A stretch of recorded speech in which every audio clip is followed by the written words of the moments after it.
People the ones he wasn't a color folk, was he? Wasn't a color folk, was he? Well, it was a band of color, and we are live. So that's a great entrance. That's a great entrance.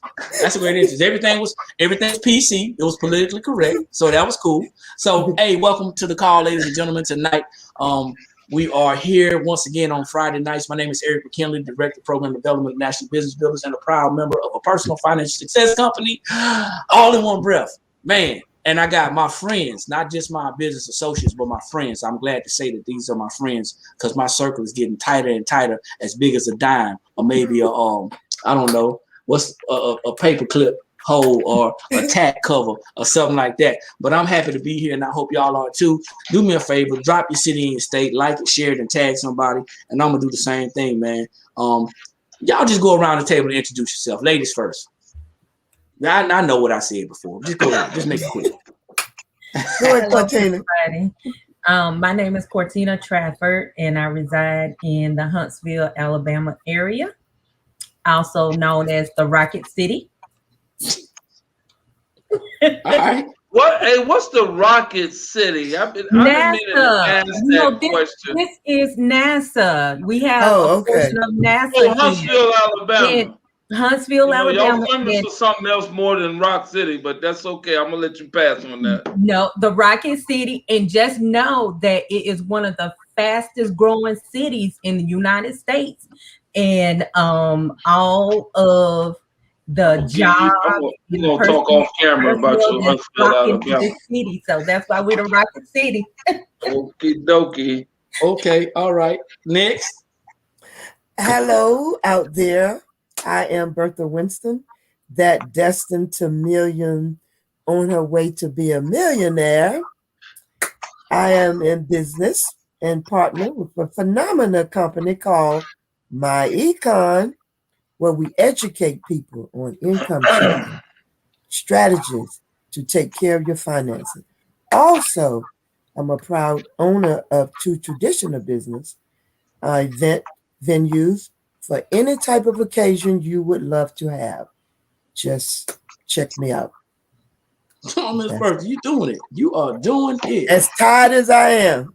She made me feel bad. Here we go. And I'm tired. As tired as I am. Mercy. Always whining. I'm tired. Really? Oh Lord, I got feel my best. Right. This is Greg Napier. This is Greg Napier from Columbus, Ohio. I'm a father, a husband, a pastor, and it is my pleasure to be here. Looking forward to learning any and everything I can from all of you young people on the panel and in the audience. And that's my story, and I'm sticking with it. There's my twin. Oh, look at there.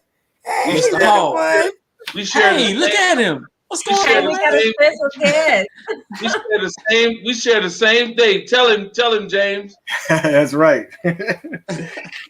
Oh, really? Yeah, his birthday is the same as mine, February 18th. Yes. That's special. Yes. All right, Mr. Hall, you up? My name is James Hall. I'm the co-owner of J&C Financial Services, LLC. We do everything taxes, consultations, planning, preparation. We are a firm believer in the whole concept of minimizing taxes and understanding how to keep more of your money is what produces personal financial success. I am also a financial educator, a motivator, a life coach. No, I'm just playing with you. I am a man of God. That's my story, and I'm sticking to it. All right.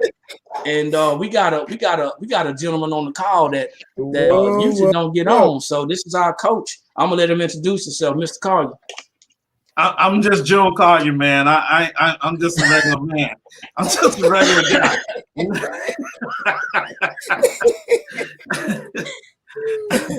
Wow. I'm just glad to be on the call.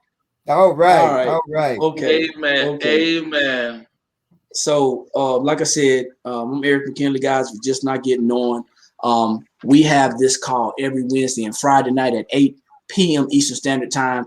And excited about it because we are here to educate people, talk about different genres of information, different things that's going to help us in our families, in our households, and also in our businesses, our communities, all that, right? So tonight, ladies and gentlemen, what we are talking about tonight is we want to talk about some of the myths about credit and credit repair. Also, why do so many people feel like credit is important? I think that's a good question. And what are some ways that we can use our credit better? What are some better ways we can use our credit? Some better use for our credit. So before we get started, I want to share my screen because I want to share something with you, if you don't mind. So give me 1 second. Make this available to y'all. I love this part right here because current slide. Okay, yeah. So hopefully y'all can see my screen. This is what I want to talk to you about because a lot of us don't know. When we go out there to get something, apply for something, or try to get something, that the lenders look at us like this. They don't know our name. They don't know anything about us, but they know our social security number and they know some of our habits that are on paper. So here are the 5 C's of credit.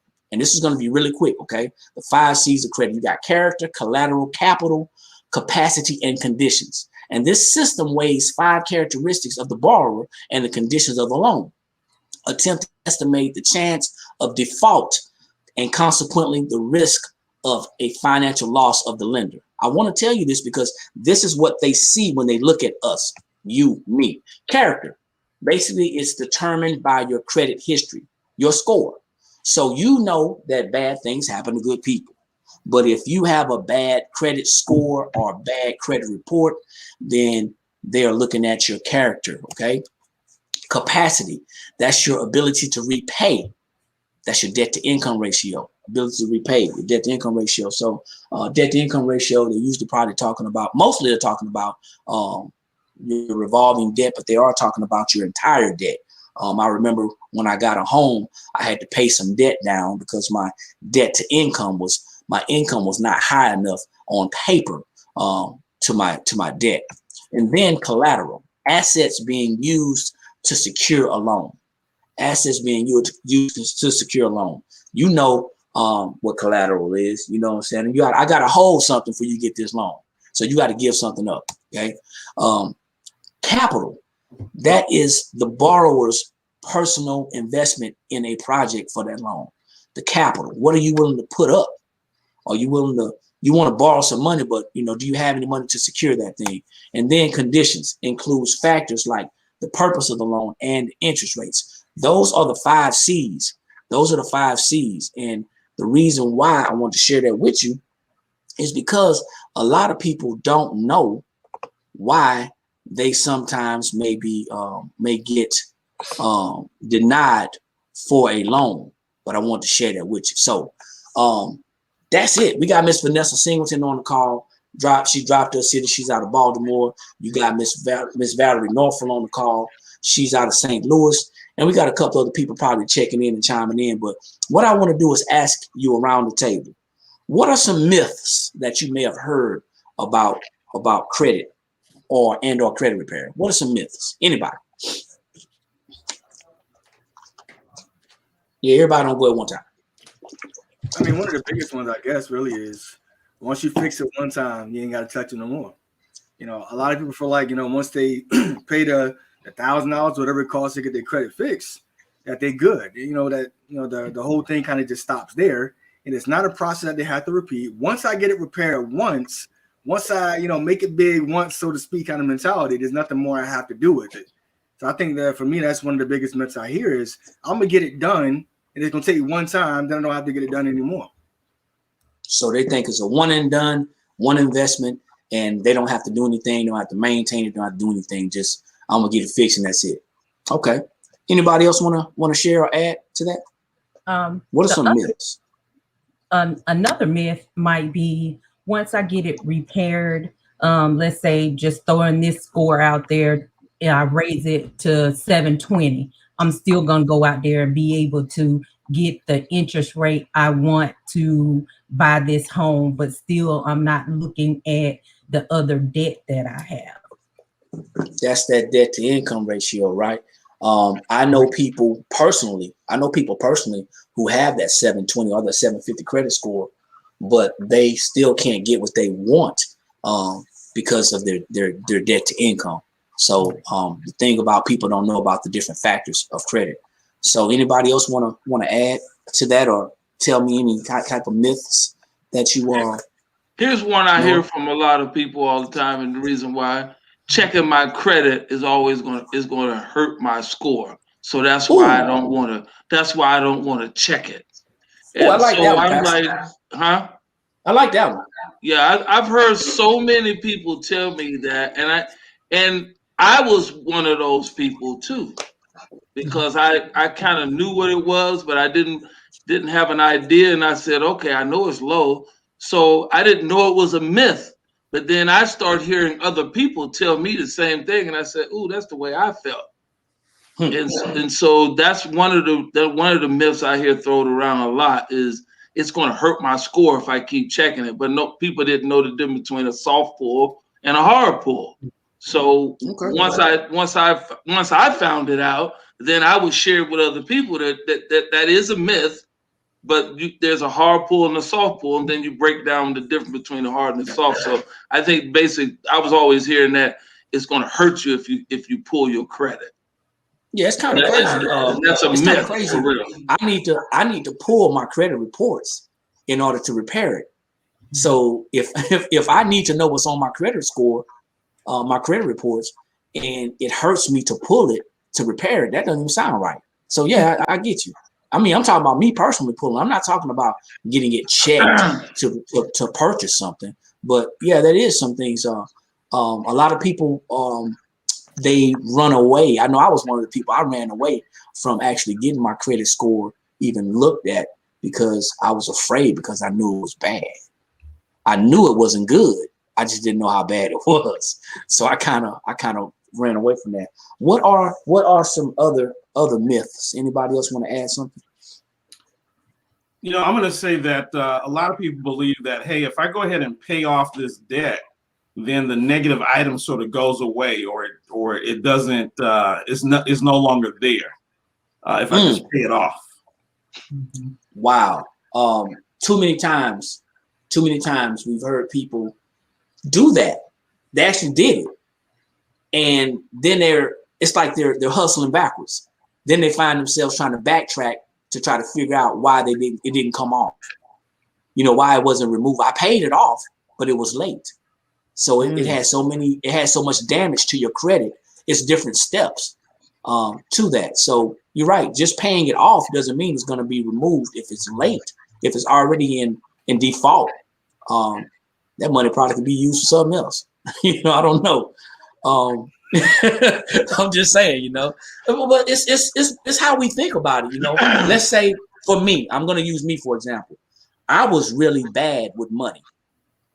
I talk about money a lot now, and that's a lot because a lot of people, you switch from one thing to the other. I was really bad with money, and so bad to where I let it go 31 days. Then I'm like, oops. Oops. Well, the damage has already been done. Not to mention that I've got a late payment, right? I got a late payment, so I got to pay extra money. That's a whole nother conversation because if we keep on paying these $25 and $30 late payments and keep that going for all of your debt, then that's your money gone anyway. But I would let it go 31 days because I didn't understand how credit worked. I really didn't understand it. I just thought that, hey, as long as I paid it, I'm good. The whole while it's like this button is on my desk saying ding, ding, ding, ding, ding, because that was going on my credit. It was getting dinged, right? It was getting dinged. So anybody else? I know I personally, one of the myths that I heard was that similar to what you said, June, but just because I get something removed from my credit, that doesn't mean that I don't still owe that debt. I had somebody come to me and they were talking about, how people advertise, a lot of credit repair companies and independent people that repair credit. They were advertising removing student loans. That's a big one, y'all. The credit report as a negative, or even a medical bill as a doesn't mean you don't owe the debt still. And that's what a lot of people don't realize. So, okay. So that's some good feedback. Some good feedback. I got one more, Eric. I think people, huh? Go ahead. I got one more, and I think this is a really important one. You know, I can't do it on my own. I got to get somebody else to do it. You're freezing up. Do it again. Do it again. Say it again. I can't do it on my own. I got to get somebody else to do it. Oh, I got to get someone else to do it. That's kind of, you know what? My response to that now, knowing now what I know, my response to that now is, did you mess it up? You didn't have anybody else to help you mess it up. And we know just as so he dropping. Oh my goodness. I can't believe that. Hold on. That what happened? Wow. I'm gonna need somebody else to take over, man. Let me get my network together. James, can you hear me? Yes, sir. Cortina, can you? I can hear you. We can hear you. James, we can hear you. Yeah, I'm experiencing some network. Somebody is okay. Other people are freezing up right before my face. So let's see if I can get this together. So sorry about that. I see myself freezing up. That's why I'm saying it. So moving. Let's keep on moving. So what are some reasons? What are some reasons why somebody would think their credit is? Why do people think credit is so important? Anybody? Say that question again. Why do some people I am think looking really bad? Don't worry about it, Eric. It's technology. It's technology. Ain't nothing you can do about it. Why do people think credit is so important? Is what he said. Oh, why do people think credit is so important? I'll answer that. I'll be the first to say that it's so important because we're so used to buying things on credit. That's simple. Yeah, I think I bought my internet. I think I bought my internet on credit. Man.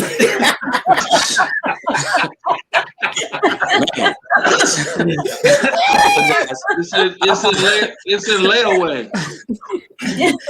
I apologize to everybody that's listening. I just had to tap into my phone, man. So it was, I don't know what it is out here, but it's all good, man. If you think about it, like you said, we're used to swiping. And you know, from having to, you know, ultimately we used to have to pull cash out. And I don't carry cash. So we get used to swiping. Beforehand, you could really just swipe with just credit. You know, if you wanted to buy something with credit, primarily you're just going to swipe. And now swiping is synonymous with pretty much out of everything. So we're used to overspending. We're used to swiping to get that extra edge to be able to kind of maintain our current lifestyle. If not, in some cases, sometimes boost it. So like Cortina said, we're used to swiping. We're used to leveraging credit as part of our financial game plan, kind of in the wrong direction. Yeah, so I mean that kind of goes hand in hand with people accepting debt.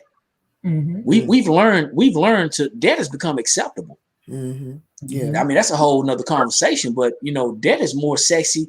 Debt is sexier than actually, you know, walking around talking about I'm paid off.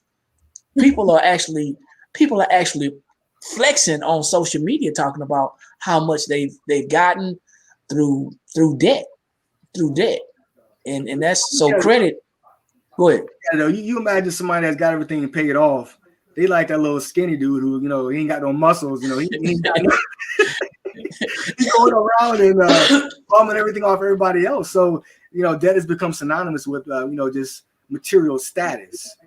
You know, I got material status, and because of that, more people are giving me attention. So it's a lot of psychological aspects that go into the concept of even being debt free.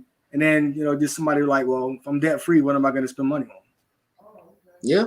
Well, I mean, and that goes back to one of the conversations we were talking about, because everything that we talk about here leads back to cash flow. Everything that we talk about here leads back to cash flow. So someone with a poor credit score most likely has, like Pastor Greg said, either even cash flow and or soon to be negative cash flow. Somebody with a poor credit score, because I just don't see anybody who knows better and understands credit. I don't see anybody who just willfully miss payments. And well, I guess I ain't understand it though, so I'll get to it, I think a lot of times it's either miseducation, lack thereof of education. I'll just speak on behalf of me. Prior to me learning, and this was long before I even became a part of and start learning these strategies, I was a guy that didn't even want to pay with nothing with credit, period. It was cash all the time. I didn't even until I got a big wake up call one day when I went out to California, and this was in the 70s, and I went to rent a car and I had $10,000 cash on me, and I couldn't even rent a car. I didn't even have a. I'm not even going to ask you why you had 10 stacks on you. That's another story for another day. I'm just being transparent. I could have just said I had an appropriate amount of cash on me, and I didn't have to give the exact dollar amount. That's true, but I was making a point to the lady. I said I got enough money I could buy the car. She was like, "Doesn't matter, sir. You need a credit card." I was like, I don't want a credit card. I had to walk from the place I was to my destination. My point is, and prior to that, I came up in an era where cash was it. No one was teaching me about credit. I didn't start learning about credit literally until 1997, 1998, when I got my first American Express card. And I still didn't even know what the heck that was, other than this gentleman of a different complexion than me said, this is the type of card that you need in order to participate in this real estate game. So I didn't know. In 97, you didn't want nothing to do with an American Express card, because at that time, it was swipe and pay.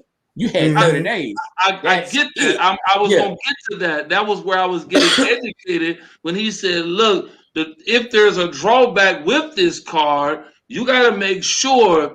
He said it twice to me. Maybe 3 times. He said, make sure whatever you do when you purchase something, 30 days later, you have to pay that amount.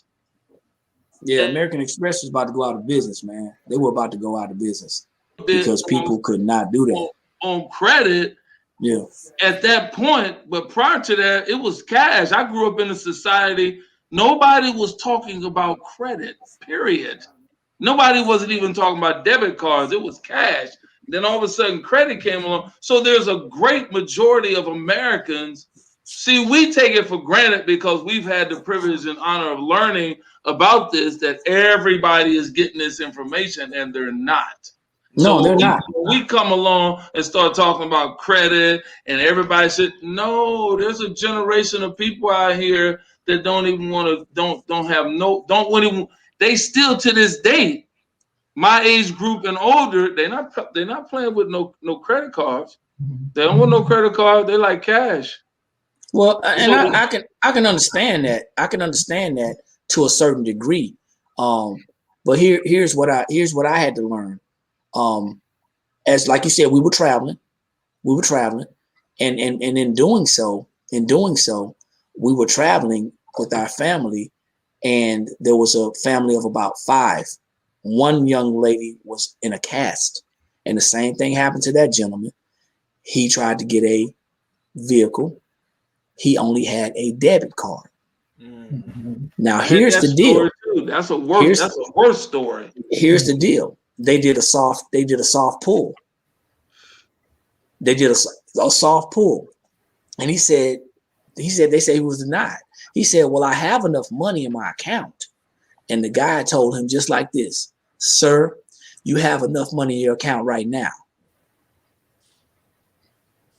What's to say that it's going to be there later on? Right. Because they used to use debit cards at one time and they put a hold on it. Mm-hmm. But here's what I know in a society that we live in now that is based off of credit, lines of credit, credit cards. Even when you look back in the day, they had lines of credit at stores, general stores would give families lines of credit. Mm-hmm. Well, the question I have, really, that's right. Yeah, that's true. Yep. The question I have for the panel is this. It's real simple. How much has, first off, I don't want you to tell me your credit score. You don't have to do that. But how much has having a better than okay credit score impacted your quality of life? Jesus. That because we know we're all affiliated. We know that back in 2018 it was a $3 billion industry. 68 million people plus have poor credit, and what people don't understand is what they consider is okay credit. It ain't okay. But what has having better than okay credit, how has that impacted your life, your standard of living? So let's be clear on this one, because before I educated my wife. Hold on, Pastor. We're gonna let the ladies go first. Oh, I'm sorry. Don't worry about it. I'm gonna have to give Miss Carolyn. I'm gonna have to give Miss Carolyn. She probably wouldn't lay it down. I'm gonna have to give Miss Carolyn on you. Sorry. That's all right. Sorry. I got June on it. June will straighten me out. So you good. I apologize. Ladies, how has it impacted your life, your quality of life? I'll go first, Miss Bertha. Since I'm the oldest, I'm gonna go first. I'm gonna go first. Okay. Well, with my life, I've done okay for myself, and so by saying that, it's impacted my life greatly because I acquired a lot of things. Because I was able to get a lot of things because I have that great credit score. And I will say this, I, pay my bills on time, but my credit started to get affected by the income to debt ratio. Didn't miss any payments, always, and still to this day, I pay my bills on time.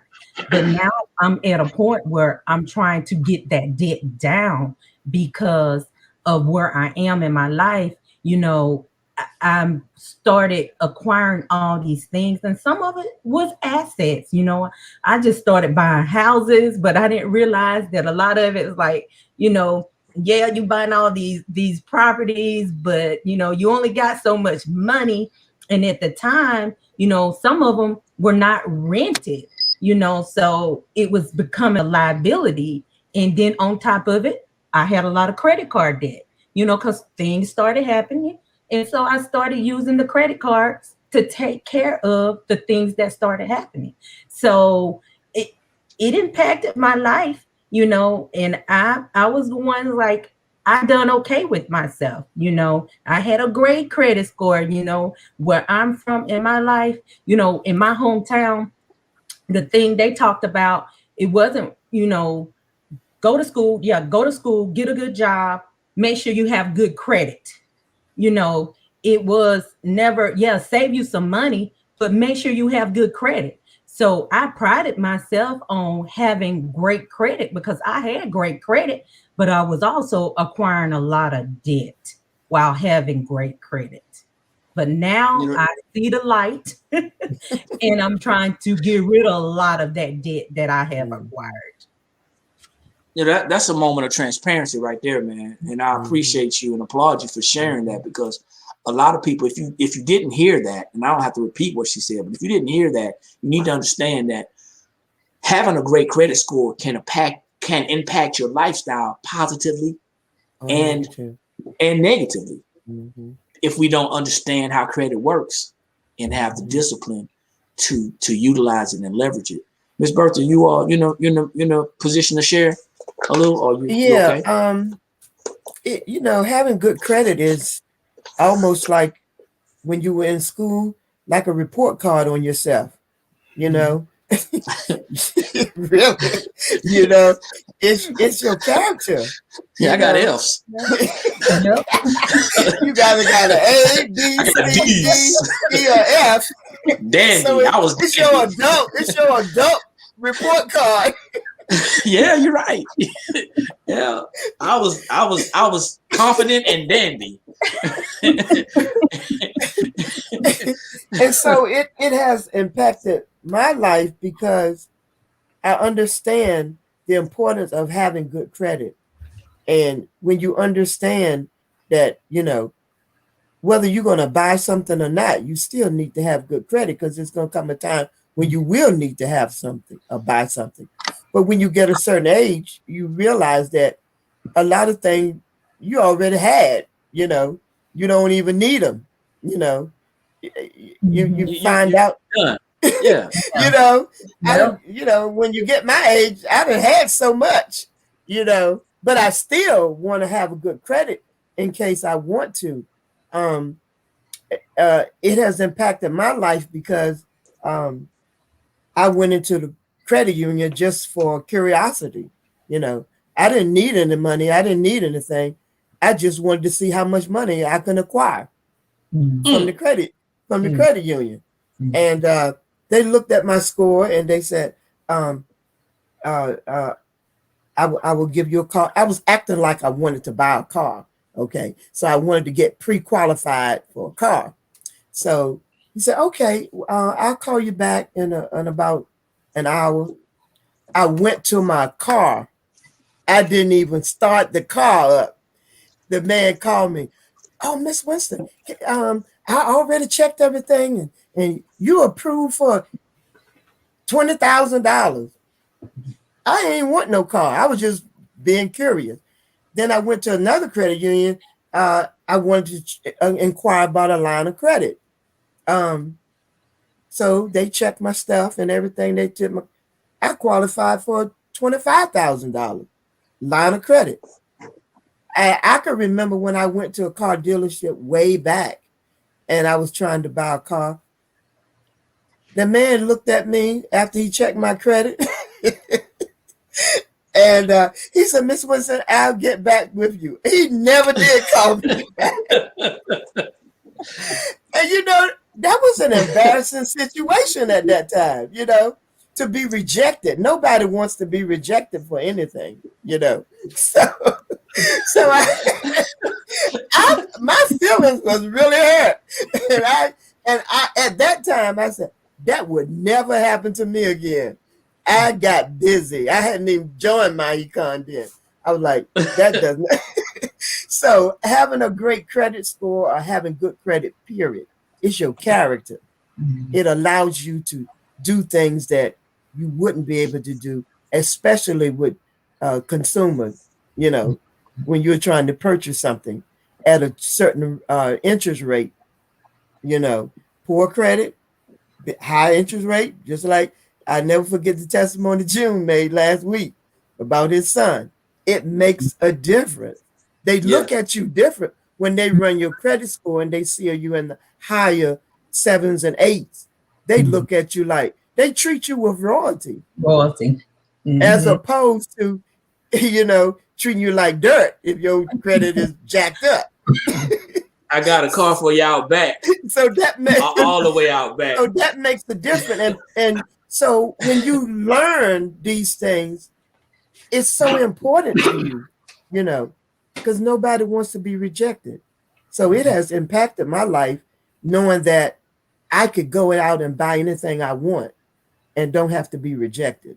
So that's a great testimony to me, having a good credit.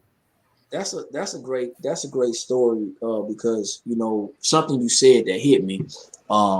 They look at you differently when your credit score is on the higher side. I'm sure they look at you differently when your credit score is on the lower side. I've been looked at a lot differently. Prior to 2016, 15, I was looked at a lot differently on the lower side. And you know, you go into a car dealership and you're just cringing. I'm talking about everything's just tight, you know, because you know you need / more than that. You really want the vehicle. You don't really need, you want it. Mm-hmm. And you just really, really hoping that the computer's down. There's a glitch in the system, something, right? So I get you, and you're right. So we got one story about saying, hey, you know, it impacted in a semi positive, but then it ended up I'm in some debt type way. Then you got the other side that I was in debt. I was in a bad situation, and I learned, and it's, you know, it's great to have good credit score. What else? Who else? What? How has your credit impacted your standard of living? How has it impacted standard of living? Okay, we're gonna play this game, huh? Okay, all right. I'll tell you what. I'll go next. I'll go next, and if nobody else goes, how about that? We'll move to the next. Go ahead, Pastor. You know me, man. Go ahead, Pastor. Give me 2 minutes. Give me 2 minutes of your entire story. I won't even give you 2. I'll just give you a minute, man. It has changed our life tremendously. Yeah. Having a good credit score has caused me to increase my cash flow and my value on my home tenfold. Yeah. Over. I was just like Miss Trafford when I was out there buying properties like there was no tomorrow, going on the credit cards and all of that. I was cash poor, credit poor. So when I transitioned out of that game and came over and started doing what I'm doing now, and I was in just one move on that credit of raising it up from the 6s to the 7s, took my interest rate on my home from a 6.5 to a 2.5. That right there changed my whole quality of life, literally overnight. So that's my story on how credit has changed my life in that aspect. So getting your credit together and changing from 6% over a period of time to 4%. Excuse me, for 2.5. Don't cheat me out of my okay. my 4 points. That was a big deal for me. You gained 3.5, 4 points. Yes. Now, a lot of people hearing this, they may say, well, you know what? So what? But that could be the difference between an additional $200 a month, an additional, $250 a month over a period of 15 to 30 years. That increased the value of my house $80,000. Wow. Right. Just like overnight. Yes. Just and because $8,000 into my pocket at the closing. So instead of taking the $8,000 with me having some sense about money, I reinvested that money back into my home so I could get and make improvements on my home instead of taking the money and I'm looking like I'm rich where I got a Mercedes Benz and all this. So on the surface, I look, I need to know what you got. You tricked me. You know that, right? I tricked you? Yes, sir. You tricked me. How did I trick you, sir? I thought you were saying that was your story and you're sticking to it. You tricked me. I like messing with you, Pastor. That's my story. Because I'm sticking to it because when I learn from people like Eric, Miss Bertha, and June, and James on how to do the things that we're doing, and I know sometimes people who looking at this live, they come in week after week, and they're probably saying, hey, they're talking about all these different things. I'm lost. I'm confused. That happens for them. That may not never happen to me. That's the story you're telling yourself, and you're right. It may not happen for you because you told yourself that. And I was that person who had my head in the sand, participating in the same program that everybody else is on the panel was doing. And I was that person until I said, "Ooh, I need to do something different for real." And the minute I decided to do something different, my life turned around 180 just like that. Because I decided to do something different. So everybody decides differently where they at and how they want to do stuff. So yeah, and that's still my story, and I'm sticking to it. So let's talk about the other side of that. And that was a great story, because what you told me was a huge positive on someone actually taking charge of the situation, improving their personal situation, and then reaping some huge benefits. I wanna talk to the point of somebody out there might be listening and they're saying, hey, these guys are talking about credit, and they may be too embarrassed to comment. They may be too embarrassed to get with anybody that's on the panel later on. But I want to talk to the point of, if somebody's sitting on a 500 credit score, okay? And this is not, I'm not going to call anybody out, because I was that person several years ago with that 500 book, and I didn't know what to do, where to go. I had no clue. I was like what James said, that myth. Well, I can't do it. It's too hard. What would that, anybody want to give some advice to someone who's sitting on that 500 credit score and they want to purchase a home, and they may need at least a 580, between a 580 and a 620. Maybe it's their first home. There's lots of programs out there. I'm not a realtor, but I know that there's some things that we can be doing. But somebody out there who would want some quick tips, and I'm calling you, Coach. Just some quick tips on somebody that says, you know what, I want to improve my credit score because I want to get my stuff together. I want to purchase a home. My kids are tired of living in this apartment. We're tired of renting this home from this slumlord, or we deserve better. We deserve more, and I want to cash in on some of these promises that I read about in the Bible, that I hear other people talking about. When is it going to be my turn? People talk like that. I'm serious. That's what people sometimes think, and it's unfortunate that we don't know which way to go. But for somebody out there who's looking to improve themselves, Coach, what are some quick tips that people can use to improve themselves? So, one of the things I will tell you is that I was in a situation where, some things unfortunately happened in my life, and my credit took a big hit. And the first mistake that I made is I stuck my head in the sand, and I was like, woe is me. And I spent the whole year and a half just crying about what had happened to me, lost jobs and things of that nature, instead of picking myself up, dusting the dust off, and starting to work on my credit immediately. So the first advice that I could give someone is, it doesn't matter where you are, 550, 500, 300, it doesn't matter to me where you are. The first thing you've got to do is you've got to say it's okay, and I'm going to start today. I'm going to start working on my credit today. That's the first thing that you got to do.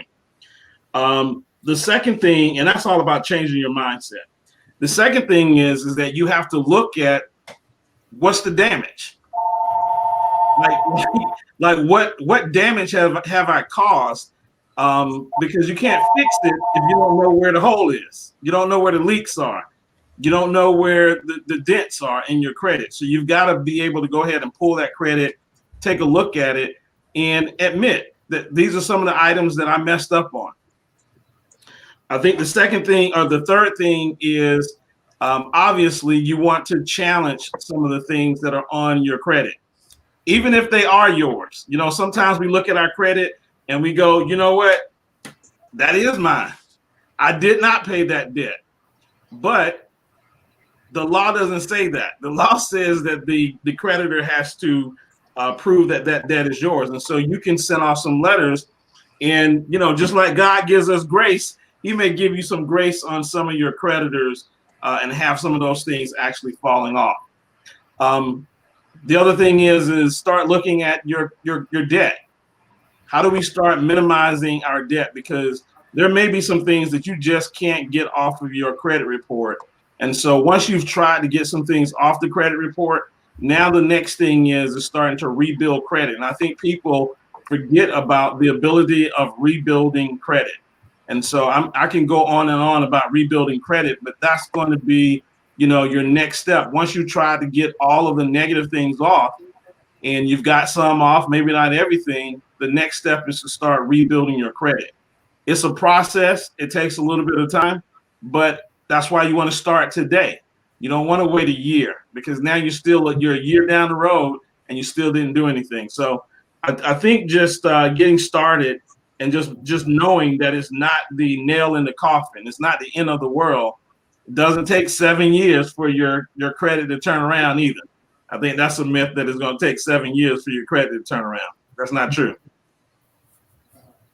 That's some good points, and I appreciate you sharing that with us. There's a lot of people out there who's listening. They're going to hear this on a replay, and they're probably saying, well, how can I get started? Y'all talking about bad credit. Well, help me out. Well, there was some help, and then here's another thing, right? There's something else I want to share with y'all, because there's a lot of people that don't know that they can get free credit reports. And there's a lot of things that are being offered right now during the pandemic as well. Right now during the pandemic, there's a lot of things that's being offered, but this particular page right here, can y'all see that? Mm-hmm. Yep. Yeah, I think that's a good start as well. Requesting your free credit reports. If you have not done it within the year, it's usually within the year. I have to get the updates on that, because a lot of things are happening right now during the pandemic that a lot of the credit reporting agencies are allowing to happen. I think I don't want to call any names out, but a couple of the credit reporting agencies are offering different things. It's something to Google and look up. Don't be afraid to Google.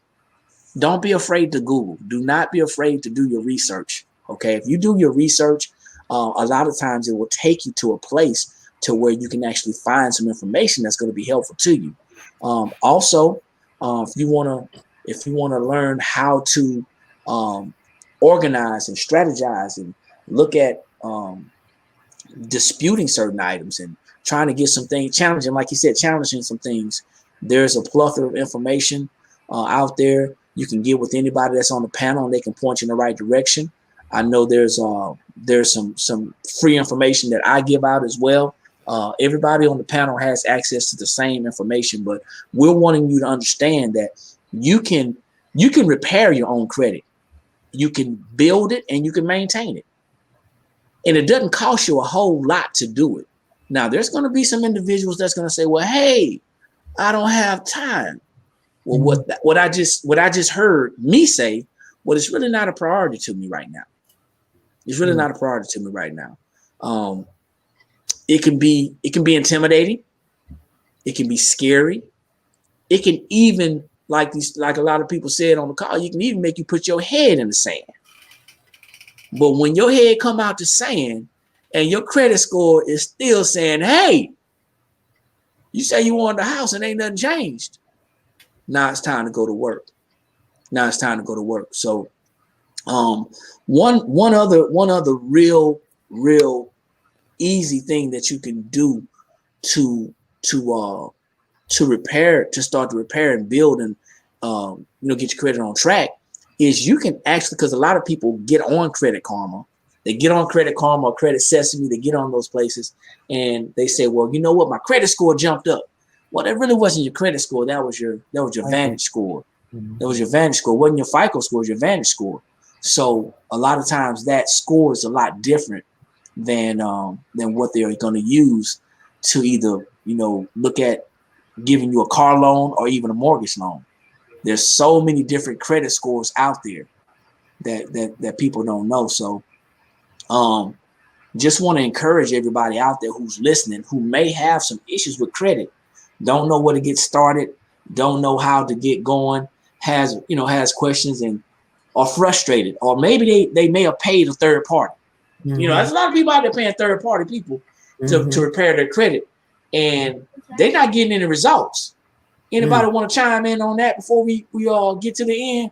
Because we got about 10 more hot minutes. There's a lot of people out there that paid $500. They paid $100 a month for the last 12 months. They paid $2,000. I know somebody told me they paid $3,500 to get their credit repaired. $3,500. I'm sure that could have went to a debt, and that could have took the debt to income down a little bit. But anybody want to chime in on going to people? Go ahead. When I went to that dealership and I found out that my credit score was, he never called me back, so I really knew what it was. So I did hire a company to do my credit at that time. I paid $300 for them to repair my credit, and they didn't really do a whole lot. I mean, at that time, I hadn't joined my econ, so I really didn't know that, I could do my own credit. But she pulled some stuff, and she sent me the letters that I had to send out myself. So say what? Yes, she did. I had to sign them. I had to mail them. So when I came in my econ, I was still in the process of getting my credit score up. And then I learned the education about, we could do it ourselves, So I did pay $300 to get mine started, But it's a process, that I think it was for you. I just paid a one-time $300, so I didn't have to pay. But in recruiting, I talk to people. Like sometime I'll prospect someone, and I mention credit. Oh, I just joined this company, and I'm paying so and so and so and so. I mean, I've had 2 customers that telling me that they are doing that, and they're not doing anything. I said, you need to stop that, and you could do it yourself. So they did do that, and they are doing it themselves. So I just want to encourage everybody out there. Everybody on this panel has been there and done that. We all have low credit scores. But mine was low. Mine was real low. As you could see that we had to do something about it. And so we're not trying to embarrass you or, make you look bad, but we all been there. And you're going to need credit in your life. If not now, later. So if you don't need it now, the best thing to do right now is to get it straightened out. So when you do need it, you'll have it and you'll been educated. And that's why we are here. So don't just let it go dormant, because it's not going anywhere if you don't do anything about it. You have to do something about it. It's going to go somewhere, Ms. Bertha. Yeah, it's going to go down. The lowest it's going to go is 300. So it's going to go somewhere. and as far as, and that's what I wanted to comment on something you said, people buying things and paying cash. I've come across several individuals, several personalities saying, I don't need credit. Like Pastor was saying, I ain't got no credit. I don't need credit. I just pay cash. Yeah. Well, I don't know anybody. I didn't before now know anybody in my circle, James, who had $200,000 to buy a house cash. That's right. I didn't know anybody who had $30,000 cash I didn't know anybody who had $30,000 cash to buy a car. Right.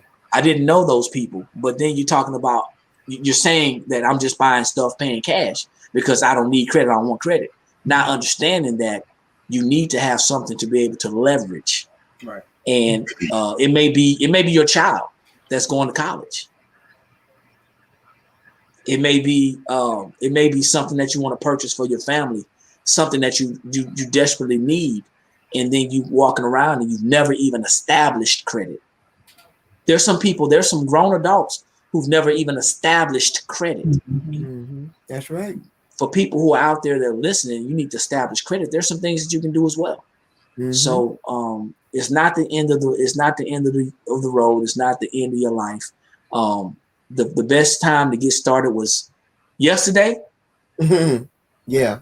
But the next best time to get started is right now. Right now. So we always talk about cash flow conversations, and it's conversation. How does this lead back to cash flow? Well, the better your credit score, the lower your interest rates. The lower your interest rates, the more money you got in your pocket. Your cash flow just increased, just like that. Mm-hmm. That was simple. Mm-hmm. That was real simple. Would you rather pay 9% interest on a mortgage, or would you rather pay 2%? Would you rather pay 29% interest on a vehicle, or would you rather pay 4%? Would you rather pay 24.9% interest on a credit card, or would you rather pay 10%? And Eric, yes, sir. If you think about it like this, right? Because I'm a little iffy about the whole concept of buying things cash. Now, if we remember, because we are talking about cash flow, the main goal is personal financial success. So we have to buy, build, or grow an asset at some point so that we can start working and enjoy our golden years. And, really there is no definition of when our golden years are supposed to happen. So the very concept of, us taking $20,000, $30,000, $40,000 in cash to go buy a liability, right? Mm-hmm. To go buy a liability versus leveraging the concept of good credit and getting a 2 or 3% rate and investing the difference is killing a lot of us also from a mental standpoint, because the reality is we got to build, buy, or grow an asset. So if you're going to take 30 to 40,000 in cash, and if you got the cash like that, don't go buy a liability.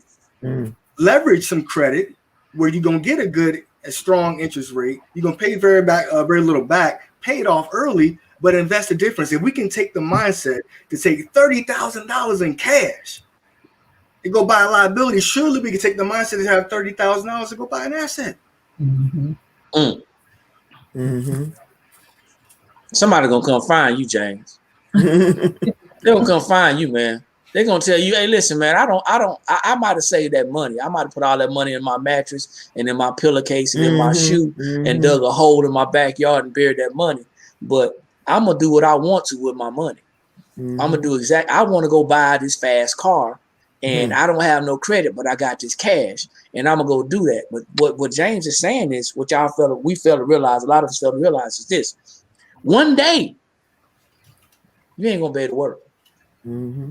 One day you ain't gonna want to work, or one day your work situation is gonna break up with you. Before that happens, we don't want to be working the rest of our life paying debt. So I'm on vacation right now. Y'all can't tell because I got this nice screen behind me, but I stay on vacation. Yeah, you do. We stay on vacation, and it's only because of the strategies that we've been introduced to. But not just that; it's because of how we've applied. See, the proper application of knowledge is power. Yeah, and there's a lot of individuals, a lot of personalities out there who would beg to differ, who may be waiting on someone to drop this thing in their lap.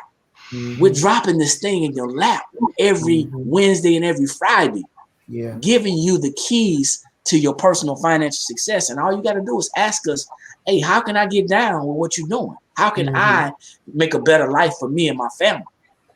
That's all you have to do. Nobody's here to badger you, beat you, batter you.